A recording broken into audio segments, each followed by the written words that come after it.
Hey, friend, I'm so happy you're here today. You know, small talk. Just hearing those words can make a lot of us feel nervous.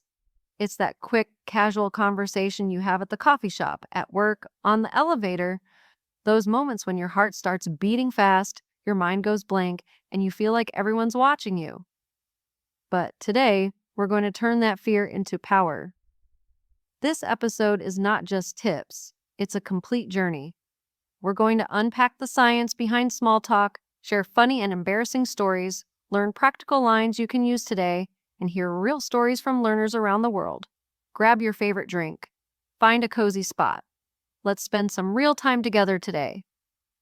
Let's be honest. Why does small talk feel so much harder than giving a presentation or writing an essay? Here's why. You don't have time to prepare. You don't know what the other person will say. You're scared of silence. You're afraid of looking boring. You might feel your English isn't good enough.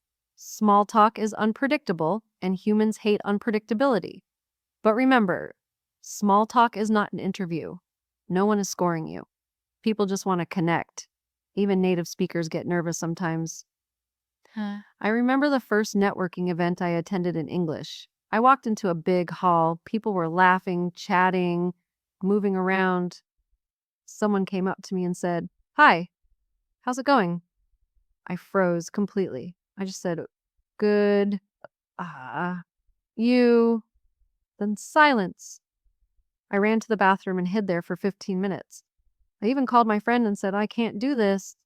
I thought I was bad at English, but really, I just hadn't practiced these small, natural interactions. Another time, I was on a train in the UK. The lady next to me said, "Lovely weather today, isn't it?" I panicked. I said, "Yes, yes, very beautiful today. Sun happy." She smiled politely, but I felt so awkward the rest of the journey. Looking back, these moments make me laugh. But back then, they felt like the end of the world. Here's the truth.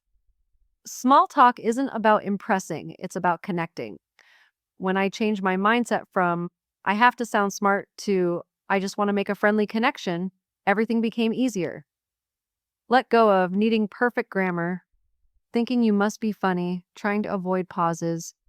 Embrace smiling and showing warmth, asking simple follow-up questions, listening more than speaking.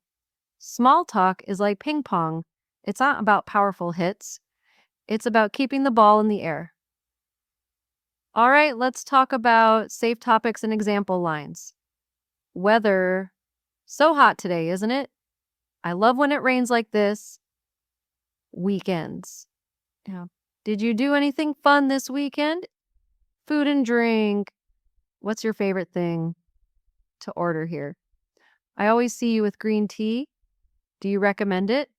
Compliments. I love your shoes. That's a really cool backpack. The place you're in. Is this your first time here? Do you come here often? Pets? Is that your dog in the photo? So cute.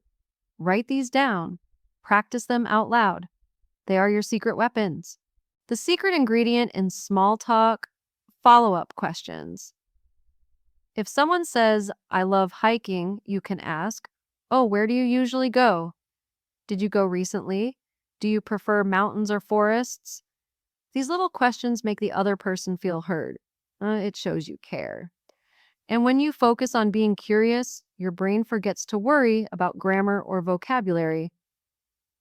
What if there's a long pause? Smile. Take a breath. Try phrases like, "Haha, sometimes I run out of things to say too." I guess we're both thinking deeply now.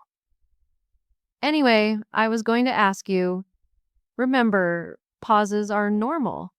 Even in your native language, conversations have quiet moments. They don't mean you failed. Okay, let's practice. Scenario 1 at a cafe. You, "Hi, that book looks interesting. What is it about?"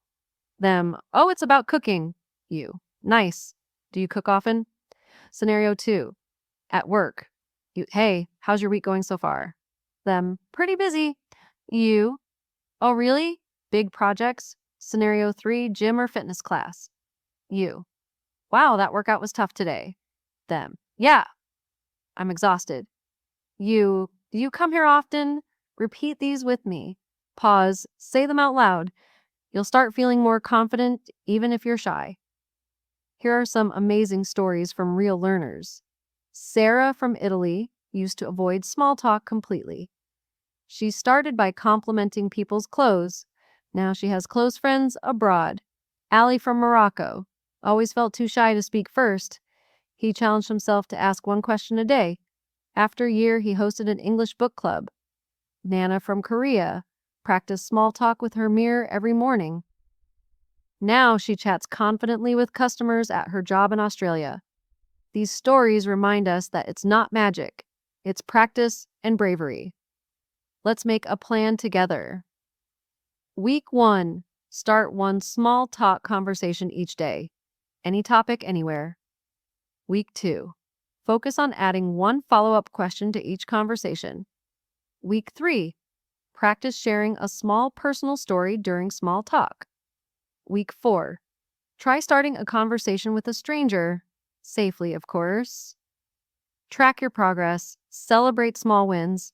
If you get stuck, come back to this podcast for a boost. Remember, small talk isn't just a language skill, it's a life skill. It helps you build networks, find friends, feel included, and open new doors. It's not about saying something perfect. It's about making someone feel comfortable and showing your kindness.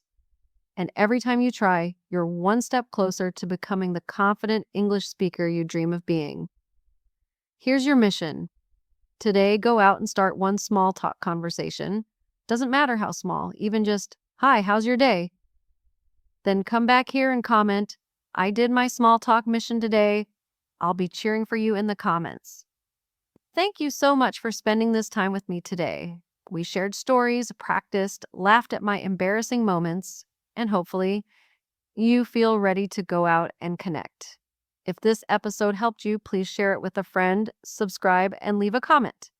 Remember, small talk is your bridge to big opportunities. Keep speaking bravely, keep growing, and keep sharing your light. I believe in you. See you next time.